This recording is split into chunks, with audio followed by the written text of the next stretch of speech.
বাবু, প্রতি বছরের মতো এবারও তো আমাদের গ্রামের সেই বাৎসরিক ভোজের সময়টা চলে এসেছে। গ্রামবাসীরা সবাই এই ভোজের বিষয়ে কথা বলতেই আজ আপনার এই বাড়িতে হাজির হয়েছি। গোপাল, তুমি একদম ঠিক কথাই মনে করিয়ে দিয়েছ। আমাদের এই বাৎসরিক ভোজের আয়োজন কোনোভাবেই বন্ধ করা যাবে না। আমি এবারও এই উৎসবের সমস্ত দায়িত্ব তোমার উপরই ভরসা করে তুলে দিচ্ছি। বাবু, আপনি প্রতি বছর এই ভোজের সমস্ত দায়িত্ব শুধু গোপাল দাদাকেই এক মনে সঁপে দেন কেন? এবার না হয় কাজের দায়িত্বটা আমাদের মতো যুবকদের দিন, আমরাও একটু চেষ্টা করি। রতন, তুমি তো এই বড় আয়োজনের খাটুনির কথা ভালো করে জানো না। গোপাল প্রতি বছর অত্যন্ত সততার সাথে সমস্ত ভোজের তদারকি ঠিকঠাকভাবে করে এসেছে। এবারও তার বিপরীত কিছু হবে না, ও একাই করবে। বাবু, আপনার এই সিদ্ধান্তের উপর আমার আর কোনো কথা বলবার নেই। তবে গোপাল দাদা একাই যদি সব কাজ আগলে রাখে, তবে আমাদের মতো প্রতিবেশীদের আর এখানে নতুন করে কি করবার আছে? তুই অমন করে নিজের মনটা ছোট করিস না রতন। বাবু যখন আমায় এই বড় কাজের দায়িত্ব দিয়েছেন, তখন আমি তোদের সবাইকে সাথে নিয়েই এই গ্রামের উৎসবের কাজ সুন্দর করে গুছিয়ে শেষ করব। ওগো, তুমি আজ সকালের দিকে ওই মোড়ল কানাইবাবুর চণ্ডীমণ্ডপে গিয়েছিলে না? আমাদের গ্রামের ওই বাৎসরিক ভোজের দায়িত্বটা এবার কি তুমি নিজের হাতে ভালো করে পেয়েছো? না সরলা, আমি বাবুর কাছে অনেক করে আবদার করবার পরেও কোনো নতুন লাভ হলো না। কানাইবাবু এবারও একগুঁয়ে হয়ে ওই গোপাল দাদার উপর ভরসা করে সব দায়িত্ব সঁপে দিলেন। ইস, তুমি ওই বড় সুযোগটা অমন করে হাতছাড়া করে চলে এলে। এবার যদি ভোজের দায়িত্বটা আমাদের ঘরে আসতো, তবে মোড়লবাবুর তহবিল থেকে অনেকগুলো টাকা হাতানো যেত, আমাদের আর অভাব থাকতো না। হ্যাঁ সরলা, আমিও তো সেই লোভের আশাতেই আজকে বাবুর কাছে নিজের নামটা জোর দিয়ে বললাম। কিন্তু ওই বুড়ো মোড়ল গোপাল দাদাকে ছাড়া আর কাউকেই এই চোখে বিশ্বাস করতে চায় না। তুমি অমন করে ঘরের কোণে হাত গুটিয়ে বসে থাকলে তো আমাদের আর বড়লোক হওয়ার স্বপ্ন কখনো সত্যি হবে না। এবার ওই গোপাল দাদাকে এই বড় দায়িত্ব থেকে সরানোর কোনো একটা ফোন দিয়ে আটো। তুমি এই রান্নাবাড়ির ভেতরে বসে আর মিছে চিন্তা করো না সরলা। কিভাবে গোপাল দাদাকে এই ভোজের দায়িত্ব থেকে এক্কেবারে নামানো যায় আর নিজের কাছে সব কাজ আনা যায়, তার একটা ভালো ব্যবস্থা আমি করছি। বুড়িমা, তোমার এই নতুন মাছ আর লাউগুলো তো দেখতে তাজা হয়েছে। আমাদের এই বাৎসরিক ভোজের জন্য আমার অনেকগুলো ভালো লাউ কেনা দরকার। তুমি আমায় সব দেবে? গোপাল, তুই যখন নিজের গ্রামের ভোজের জন্য এই লাউগুলো একসাথে নিতে চাইছিস, তখন তো আমি তোকে না করতে পারবো না রে ভাই। তবে এই বড় লাউয়ের জন্য তুই আমায় কত পয়সা দিবি বল? বুড়িমা, তোমাকে আমি ঠকাবো না। এই হাটের বাজারে লাউয়ের যা দাম চলছে, আমি তার থেকে বেশি পয়সায় তোমার হাতে আদরের সাথে তুলে দেব। তুমি একদম চিন্তা করো না। তোর ওপর আমার ভরসা আছে রে গোপাল, তুই সৎ ছেলে। আমি তবে ভোজের আগের দিন সকালের দিকে মাচা থেকে সব লাউ পেড়ে একেবারে রেডি করে রাখবো, তুই এসে নিয়ে যাস। তুই কোথায় থাকিস রতন? তোকে তো আজ সকাল থেকে চারিদিকে পথে খুঁজেই পাওয়া যাচ্ছে না। আমি তোকে বললাম আমার এই ভোজের কাজে একটু সাহায্য করিস, কিন্তু তুই তো আমার কথা শুনলি না। দাদা, আমি নিজের ঘরের একটা জরুরি কাজে ব্যস্ত ছিলাম। বলো তো ভাই, তোমার এই ভোজের আয়োজনের জন্য আমার এখন নতুন করে কি সাহায্য লাগবে? আমি তো তোমার ছোট ভাইয়ের মতোই আছি। এখন আপাতত কোনো সাহায্য লাগবে না রতন। আমি বুড়িমার সাথে আমাদের এই ভোজের লাউয়ের বিষয় সব দরদাম এক মনে ঠিক করে ফেলেছি। পরে অন্য কোনো কাজ থাকলে তোকে ডেকে নেব। বুড়িমা, তুমি এই সমস্ত লাউ গোপাল দাদার কাছে একসাথে বিক্রি করে দিলেও তোমাকে কিন্তু কম টাকা দেবে। তোমার এই ভালো ভালো লাউয়ের চাহিদা এখন শহরের নামই বাজারে কত তুমি জানো? হ্যাঁ বুড়িমা, আমার স্বামী একদম ঠিক কথাই বলেছে। তুমি যদি এইসব তাজা লাউ শহরে গিয়ে নিজে বিক্রি করো, তবে রাতারাতি অনেক টাকার মালিক হয়ে যাবে। তখন আর এই গরিবের মতো কারোর কাছে হাত পাততে হবে না। কিন্তু গোপাল তো আমার সামনে দাঁড়িয়ে জোর দিয়ে বলে গেল যে ও আমায় ঠকাবে না। হাটের চেয়ে বেশি পয়সাই ও আমার হাতে ভোজের দিন আদরের সাথে তুলে দেবে রে। গোপাল দাদা মুখে ভালো ভালো কথা বললেও কাজের শেষে তোমাকে ফাঁকি দেবে বুড়িমা। তুমি শহরের বাজারে অনেক বেশি লাভ করতে পারবে। তুমি এখন গোপাল দাদাকে এই লাউ দেওয়ার কথা এক্কেবারে ভুলে যাও। তোরা যখন আমার এত বড় উপকারের কথা বলছিস, তবে আমি কাল সকাল হতেই গোপালকে ভালো করে সাফ জানিয়ে দেব যে আমার এই মাছ আর লাউ আমি আর অমন কম দামে গ্রামে ভোজে দেব না। বুড়িমা, তোমার এখন গোপাল দাদাকে নতুন করে নিজের থেকে কিচ্ছু বলবার দরকার নেই। সময় হলে সব কথা আমি ওনাকে জানিয়ে দেব। এই নাও, তোমার এখন চলবার জন্যই সামান্য কিছু টাকা নিজের কাছে রেখে দাও। গোপাল, আমি তোমার বাড়ির পথ দিয়ে যাচ্ছিলাম, তাই ভাবলাম দাঁড়িয়ে তোমার খোঁজ নিয়ে যাই। আমাদের গ্রামের এই বাৎসরিক ভোজের আয়োজন এখন কত দূর এগুলো? তোমার কত টাকা লাগবে বলো? বাবু, ভোজের সমস্ত আয়োজন এখন অনেকটা এগিয়ে গিয়েছে। আপাতত আপনার কাছ থেকে কোনো নতুন টাকা পয়সা লাগবে না বাবু। কানাই বাবুর দেওয়া আগে জমানো যতটা আছে ততটা দিয়েই এখন কাজ ভালো করে চলুক। তোমার এই সততার কথা জানতাম বলেই তো প্রতি বছর এই দায়িত্ব আমি তোমার উপরেই এক মনে সঁপে দিয়ে গেছি গোপাল। পরে যদি নতুন কোনো কাজের জন্য বাড়তি পয়সার দরকার হয় তবে আমাকে জানিও। বাবু, আপনি যখন এই ভোজের সমস্ত দায় দায়িত্ব নিজের পছন্দের গোপাল দাদাকে এক মনে দিয়েছেন, তখন আমরাও এবার ভালো করে দেখব যে কত সুন্দর করে গ্রামের উৎসবের কাজ একাই গুছিয়ে শেষ করে। রতন, তোমার মনের ভেতর কোনো নতুন সন্দেহ রেখো না। গোপালের উপর আমার পূর্ণ ভরসা আছে। ও নিজের খাটুনি দিয়ে প্রতি বছরের মতো এবারও গ্রামবাসীদের সুখে শান্তিতে তৃপ্তি করে ভালো খাবার খাওয়াতে পারবে। তুই অমন করে সারাদিন শুধু খোঁচা দিয়ে কথা বলিস না রতন। বাবু যখন আমাদের এই উৎসবের দায়িত্ব দিয়েছেন, তখন তুই নিজের মন থেকে সমস্ত হিংসা দূর করে বরং কাল সকাল থেকে আমার সাথে কাজে লেগে পড়। ওগো, এখন আমাদের এই চরম বিপদের দিনে কি হবে গো? ঘরের সমস্ত জমানো টাকা কাল রাতের আধারে কে অমন চুরি করে নিয়ে গেল? আমরা এখন মোড়ল কানাই বাবুকে গিয়ে কি জবাব দেব গো? সাবিত্রী, আমি নিজেও যে কিছু ভেবে পাচ্ছি না। এই ভোজের টাকা খোয়া গেলে গ্রামের মানুষের সামনে আমার এই সততার নাম একেবারে ধুলোয় মিশে যাবে। আমি এখন এই অভাবের দিনে এত টাকা কোথায় পাবো? হায় হায় দাদা, এই সকালবেলায় তোমাদের ঘরে এমন কি সর্বনাশ হয়ে গেল? এখন তোমাদের ওই কানাই বাবুর ভরসার কি অবস্থা হবে বলো তো? আমি তো আগেই বলেছিলাম দায়িত্বটা আমাদের দিতে। রতন, তুমি এই সাত সকালে এসে অমন করে আমাদের দুঃখের দিনে খুঁটা দিচ্ছ কেন গো? আমাদের ভোজের সব টাকা চুরি হয়ে গেছে, আমাদের মাথা এখন কাজ করছে না। তুমি একটু শান্ত হও। আমি তো তোমাদের কোনো মিছে কথা বলছি না বৌদি। তখন কানাই বাবুর চণ্ডী মণ্ডপে দাঁড়িয়ে কেউ তো আমার একটি কথাও কানে তুলল না।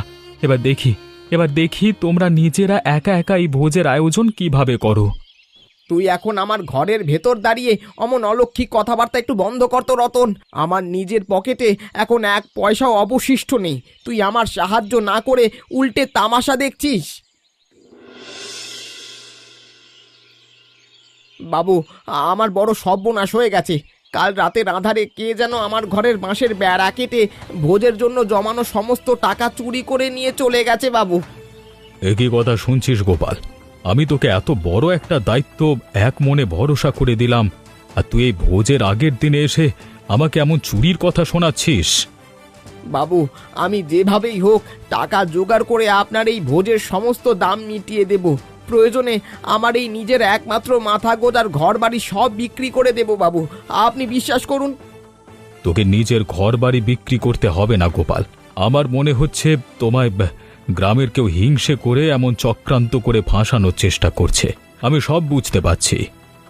বাবু, আপনি আমার ওপর থেকে নিজের বিশ্বাসটা একেবারে হারিয়ে ফেলবেন না। আমি এই চরম অভাবের দিনেও নিজের খাটুনি দিয়ে গ্রামের এই বাৎসরিক ভোজের সমস্ত কাজ আবার শুরু করব। আমি তোমাকে ভালো করেই চিনি গোপাল। তোমার সততার উপর আমার কোনো নতুন সন্দেহ নেই। তুমি এখন কোনো মিছে চিন্তা না করে ভোজের বাকি কাজগুলো ভালো করে শুরু করো। বুড়িমা, গোপাল দাদা আমাকে তোমার এই নতুন মাচার সমস্ত তাজা লাউগুলো ভোজের জন্য নিয়ে যেতে পাঠালো। তুমি লাউগুলো একটা বড় চটের বস্তায় ভালো করে গুছিয়ে দাও তো। চান্দু, তুই এখনো সব লাউয়ের কথা ভুলে যা ভাই। আমি নিজের এই মাচার কোনো লাউ তোমাদের গ্রামের এই বাৎসরিক ভোজের রান্নার জন্য দেব না, এই সাফ বলে দিলাম। এ কি কথা বলছো বুড়িমা? গোপাল দাদা তো তোমার সাথে এই সব লাউয়ের দরদাম ভালো করিয়ে আগে ঠিকঠাক করে গেছিল। এখন তুমি এই শেষ মুহূর্তে এসে অমন করছো কেন? আমি তো নিজের এই সিদ্ধান্ত অনেক আগেই রতনের কাছে ভালো করে বলে দিয়েছি রে চান্দু। রতন কি তোদের এই লাউ দেওয়ার কথা নতুন করে কিছু জানায়নি? রতন দা তো আমাদের এই লাউয়ের বিষয়ে এক কথাও গোপাল দাদাকে জানায়নি বুড়িমা। তুমি এই উৎসবের মুখে এসে অমন বেঁকে বসলে আমরা এখন এত লাউ কোথায় পাবো? রতন আমায় বলল যে শহরের বাজারে আমার এই লাউয়ের দাম পাওয়া যাবে, তাই আমি নিজের লাভের জন্য ওই লাউ আর তোমাদের এই গ্রামের ভোজ দেব না ভাই। রতন, তুমি বুড়িমার কাছে গিয়ে অমন কুবুদ্ধি কেন দিতে গেলে বলো তো? ও আমাদের এই বাৎসরিক ভোজের জন্য লাউ দেবে না, আর তুমি সে কথা চেপে রাখলে। বাবু, আমি তো কোনো নতুন অন্যায় করিনি। বুড়িমা আমাকে নিজে ডেকে বলল, আর ও আর গোপাল দাদাকে লাউ দেবে না। কাজের ব্যস্ততায় আমি সে কথা দাদাকে বলতে এক্কেবারে ভুলে গেছি। তুই নিজের প্রতিবেশী হয়ে আমার সাথে এমন শত্রুতা কেন করলি রতন? তুই ভোজের টাকা চুরির দিনেও ঘরে এসে আমার খোঁচা দিয়ে কতগুলো খারাপ কথা শুনিয়েছিলি। দাদা, তুমি নিজের ঘরের টাকা হারিয়ে এখন আমার উপর অমন মিছে দোষ চাপাচ্ছ কেন? আমি তো তোমার এই লাউ না পাওয়ার খবরের বিষয়ে কিচ্ছু জানি না নতুন কিছু। রতন, তুমি নিজের মুখটা এবার একটু বন্ধ করো।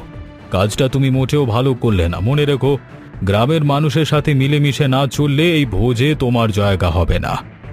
বাবু, আপনি ওর সাথে আর একটা কথাও বলে নিজের সময় নষ্ট করবেন না। আমরা দুজনে মিলে অন্য কোথাও থেকে ভোজের জন্য নতুন লাউয়ের ব্যবস্থা করার চেষ্টা করি। চলুন।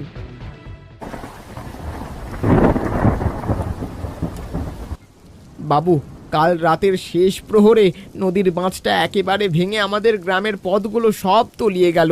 এদিকে ভোজের জন্য একটা লাউও জোগাড় করা যায়নি বাবু। গোপাল, তুমি প্রাকৃতিক দুর্যোগের দিনে আর অমন করে নিজের মনটা একেবারে খারাপ করো না। ভোজের যখন উদ্যোগ নিয়েছি তখন গ্রামের এই উৎসব আমার ভালো করেই করব আমরা। কিন্তু বাবু, চারিদিকের সমস্ত ক্ষেত খামার তো এই ঘোলা জলে একেবারে ডুবে গেল। গ্রামের মানুষজন কষ্টে আছে। এই অবস্থায় লাউ ছাড়া আমরা ভোজের বড় আয়োজন কিভাবে করব? লাউ ছাড়া অন্য কোনো তরকারি দিয়েই ভোজের ব্যবস্থা করা যাবে গোপাল। আমি গ্রামবাসীদের সুরক্ষার জন্য একটা নৌকার ব্যবস্থা করছি। তুমি বাকি ভোজের কাজ দেখো। আপনি একদম ঠিক কথাই বলেছেন বাবু। মানুষের আশ্রয়ের ব্যবস্থা আগে করা দরকার। আমি গিয়ে সাবিত্রীকে সাথে নিয়ে রান্নার বাকি চাল ডালগুলো সাবধানে গুছিয়ে নিচ্ছি। হ্যাঁ গোপাল, তুমি আর মিছে দেরি না করে নিজের ঘরের জিনিসপত্র সামলে নাও। আমি পাড়ার জোয়ান ছেলেদের ডেকে নৌকাটা মাঝ নদীতে ভাসানোর ব্যবস্থা করতে চললাম। গোপাল, আমাদের গ্রামের সমস্ত মানুষ তো এই নৌকার উপর নিরাপদে এসে আশ্রয় নিয়েছে ভাই। যতদিন নাই বন্যার জল ঘোলা কমছে ততদিন সবাই এখানেই থাকবে। বাবু, আপনার এই চতুর বুদ্ধির জন্য আজ গ্রামের এতগুলো মানুষের জীবন ভালো করে বেঁচে গেল। আমি আর সাবিত্রী মিলে নৌকার এক কোণে ভোজের সমস্ত আয়োজন করছি। বাবু, ঘরের জমানো চাল আর ডাল দিয়ে আমি এক হাঁড়িতে খিচুড়ি রান্নার ব্যবস্থা করেছি। আজ দুপুরের দিকেই নৌকার ওপরেই আমাদের গ্রামের ভোজের আনন্দ হবে। সাবিত্রী, তোমার এই খাটুনির কথা গ্রামবাসীরা মনে রাখবে। এই চরম বিপদের দিনেও তোমরা দুজনে মিলে গ্রামের এই বাৎসরিক উৎসবটা একেবারে বন্ধ হতে দিলে না। বাবু, আপনি পাশে ছিলেন বলেই তো আমাদের মনের ভেতর এত বড় ভরসা কাজ করলো। গ্রামের মানুষজন একসাথে বসে এই গরম খিচুড়ি খেলে তাদের মনের সমস্ত কষ্ট দূর হবে। হ্যাঁ গোপাল, তুমি আর দেরি না করে সবাইকে থালায় খাবার বেড়ে দেওয়ার ব্যবস্থা করো। এই নৌকায় এখন আমাদের গ্রামের একমাত্র বড় আশ্রয় ভাই। ওগো, আমাদের ঘরের ভেতর পর্যন্ত এই বন্যার জল ঢুকে গেল একেবারে। এখন এই চরম বিপদের দিনে আমাদের এই গ্রামে এক দাঁড়ানোর জায়গাও অবশিষ্ট নেই। সরলা, আমি নিজের লোভের জন্য গোপাল দাদার সাথে অমন শত্রুতা করতে গেলাম কেন বলতো? আজকে যদি আমি ওই চুরির মতো জঘন্য একটা কাজ না করতাম তবে ভালো হতো। তুমি একদম ঠিক কথা বলেছ। আমরা যদি গোপাল দাদার ভোজের টাকা চুরি না করতাম তবে মোড়ল কানাই বাবু আজ আমাদেরও আদরের সাথে ওই নৌকায় আশ্রয় দিতেন। আমি নিজের এই স্বভাবের জন্য আজকে লজ্জা পাচ্ছি সরলা। চলো, আমরা আর মিছে দেরি না করে সোজা কানাই বাবুর কাছে গিয়ে নিজের সমস্ত অপরাধ স্বীকার করি। হ্যাঁ গো, কানাই বাবু দয়ালু মানুষ, উনি আমাদের ঠিক ক্ষমা করবেন। আমরা ওনার পায়ে ধরে ক্ষমা চেয়ে নেব। এই জলের হাত থেকে বাঁচার জন্য নৌকায় আশ্রয় নেব। তবে আর হাত গুটিয়ে বসে থেকো না সরলা, নিজের কাপড়টা গুছিয়ে নাও। আমরা দুজনে মিলে এই জল ভেঙেই মোড়লবাবুর নৌকার দিকে রওনা দিই। রতন, ওরে রতন, তোরা এই জল ভেঙে কোথায় যাচ্ছিস রে ভাই?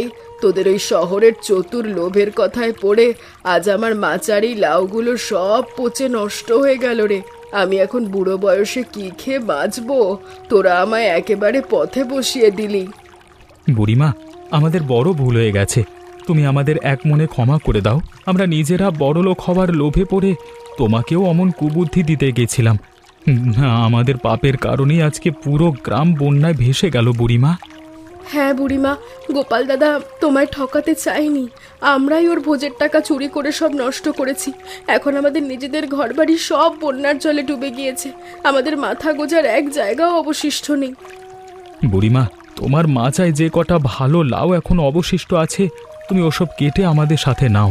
আমরা এগুলো গোপাল দাদাকে দেব, তবেই ও আমাদের নৌকায় আশ্রয় দেবে।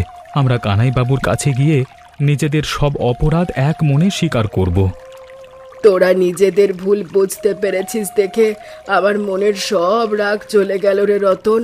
চল, আমি নিজের হাতেই মাচার বাকি লাউগুলো তোদের চটের বস্তায় ভালো করে তুলে দিই। এগুলো ভোজের কাজে লাগলে আমারও পুণ্য হবে। বুড়িমা, তুমি খুব ভালো মনের মানুষ।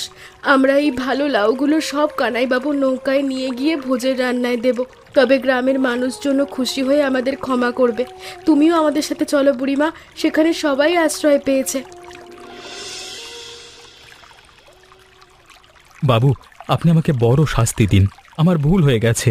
কালকে রাতের আঁধারে আমি গোপাল দাদার ঘরের বাঁশের বেড়া কেটে ভোজের সমস্ত জমানো টাকা চুরি করেছিলাম বাবু। আমার এই লোভের জন্য আজকে আমি নিজের ঘরবাড়ি হারিয়ে এক্কেবারে নিঃস্ব হয়ে গেলাম। বাবু, আমরাও বড় অপরাধ করেছি। আমি এই রতনের লোভের কথায় পড়ে আপনাদের গ্রামের বাৎসরিক ভোজের জন্য একটাও লাউ দিতে রাজি হইনি। আমায় ক্ষমা করুন বাবু। গোপাল তো আমার নিজের ছেলের মতোই ছিল। আমি ওকে অনেক কষ্ট দিয়েছি। গোপাল দাদা, এই নাও বুড়িমার মাচার বাকি সমস্ত তাজা লাউ। আমরা এগুলো পয়সা ছাড়া এই ভোজের রান্নার জন্য একদম বিনামূল্যে দিতে এসেছি দাদা। তোমরা আমাদের তাড়িয়ে দিও না। আমরা বিপদে পড়ে তোমাদের এই আশ্রয়ের নৌকার দরজায় এসেছি। রতন, তুমি নিজের মুখে আজকে সব সত্যি স্বীকার করেছো দেখে আমার ভালো লাগলো। দেখেছো তো, নিজের মনের ভেতর অমন অহংকার আর লোভ রাখলে কোনোদিনও ভালো কিছু হয় না। এই বিপদের দিনে ওপরওয়ালাই তোমাদের চোখ দুটো ভালো করে খুলে দিলেন। তুই নিজের ভুল বুঝতে পেরেছিস রতন, এর চেয়ে বড় আনন্দের কথা আর কিছু হতে পারে না। তুই আমার নিজের ভাইয়ের মতোই রে। তোরা আর অমন করে জলে দাঁড়িয়ে না থেকে নৌকায় উঠে আয়। আমাদের এই গ্রামের ভোজে তোদের ছাড়া কি আনন্দ সম্পূর্ণ হয়? হ্যাঁ রতন, তোমরা সবাই মিলে এবার এই নৌকায় উঠে এসো। এই বিপদের দিনে গ্রামের সমস্ত মানুষ একসাথে মিলেমিশে থাকলেই আমাদের এই সমাজটা সুন্দর হবে। এই নাও রতন, নিজের চটের বস্তাটা নৌকার গোলুয়ের পাশে সাবধানে তুলে রাখো। গোপাল, তোমার এই সততার খাটুনির জন্য আজকে এই বন্যার মাঝখানেও আমাদের গ্রামের এই বাৎসরিক ভোজের উৎসব সুন্দর করে সফল হলো ভাই। তোমাকে অনেক ধন্যবাদ। তুমি গ্রামের মানুষের মুখে অন্ন তুলে দিয়ে মোড়ল হিসেবে আমার মান রক্ষা করলে। বাবু, আপনি এই বিপদের দিনে অমন নৌকার ব্যবস্থা না করলে আমরা এই উৎসবের কাজ করতে পারতাম না। আপনার এই উপকারের কথা গ্রামের মানুষজন সারা জীবন মনে রাখবে বাবু। আপনার মতো অভিভাবক আছে বলেই আমরা কোনোদিনও হারি না। দাদা, তোমার মতো এমন বড় মনের মানুষ আমাদের এই গ্রামে আর একটাও নেই। আর কানাইবাবুর মতো একজন মহান মোড়ল আমাদের মাথার উপর আছেন বলেই আমরা আজকে এত বড় বিপদেও সুখে শান্তিতে আছি। আমি আর কোনো দিন তোমাদের এই বিশ্বাস ভাঙব না। রতন, তুমি নিজের মন থেকে সমস্ত হিংসা দূর করে আজকে ভোজের কাজে গোপালকে ভালো করে সাহায্য করেছ। তোমার এই নতুন পরিবর্তন দেখে আমার বুকটা জুড়িয়ে গেল ভাই। এ বড় নৌকাতে আমাদের পুরনো গ্রাম আজকে এক হয়ে মিশে গেল। হ্যাঁ বাবু, রতন আজ সকাল থেকে নিজের খাটুনি দিয়ে নৌকার সমস্ত মানুষকে আদর করে খাবার বেড়ে খাইয়েছে। ও নিজের ছোট ভাইয়ের দায়িত্বটা আজ ভালো করে পালন করলো বাবু। ওর এই খাটুনি না থাকলে আমি একলা সব সামলাতে পারতাম না। দাদা, আমি আর কোনো দিনও নিজের মনের ভেতর অমন লোভ বা হিংসাকে একটা আশ্রয়ও দেব না। এবার থেকে প্রতি বছর আমি তোমার সাথে থেকে এই গ্রামের ভোজের কাজ আনন্দ নিয়ে করব। আমাদের এই গ্রামের উৎসব সারা জীবন এমন করেই চলুক।